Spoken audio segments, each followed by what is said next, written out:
साथियों नमस्कार।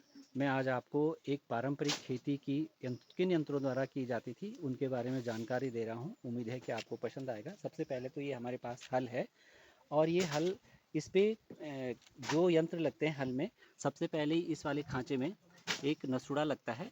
ये नसूड़ा कहलाता है और ये नसूड़ा यहाँ पे बना करके फिट किया जाता है।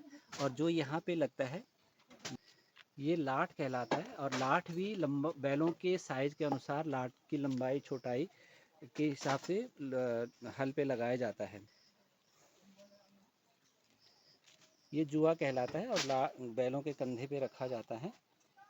जब फसलें कुछ बड़ी हो जाती है तो उसकी निराई करने के लिए एक तो इंसान खुद स्वयं कंधे से इस मैया को खींचता है और जो अलग अलग साइज के हैं, और या फिर बैलों के द्वारा भी इसकी खेतों की जो है निराई गुड़ाई की जाती है।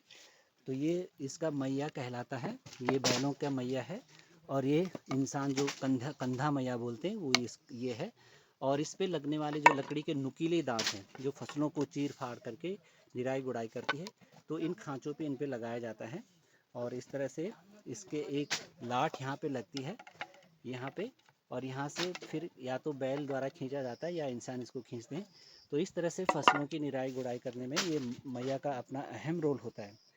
और जैसे जैसे फसलें बड़ी होती है फिर फसलों की कटाई हो जाती है, उसके बाद जो हमारे पास अवशेष चारा हेतु बन जाता है तो अपने गाय भैंसों को खूब खिलाते हैं, जिससे पौष्टिकता बनी रहती है और गाय भैंस खूब दूध देते हैं।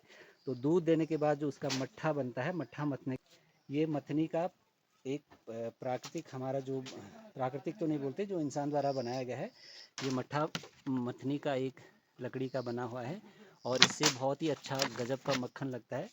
तो इसको रोड़ा भी बोलते हैं हमारे भाषा में। और जब खेतों में बहुत सारे मिट्टी के ढेले बन जाते हैं तो इसको फोड़ने के लिए ये लकड़ी का डिलारा बोलते हैं इसको, ये बनाया गया है।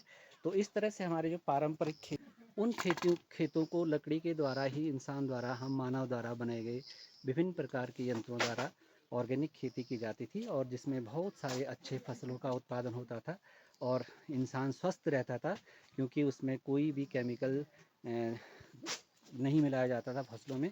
और प्योर गोबर की खाद, जो जिसको हम जैविक बोलते हैं, उन खादों का प्रयोग करके इन यंत्रों के द्वारा खेतों की निराई गुड़ाई जुताई की जाती थी और इन मनुष्य भी स्वस्थ रहता था। तो इस तरह से हमारी पारंपरिक खेती की जाती थी।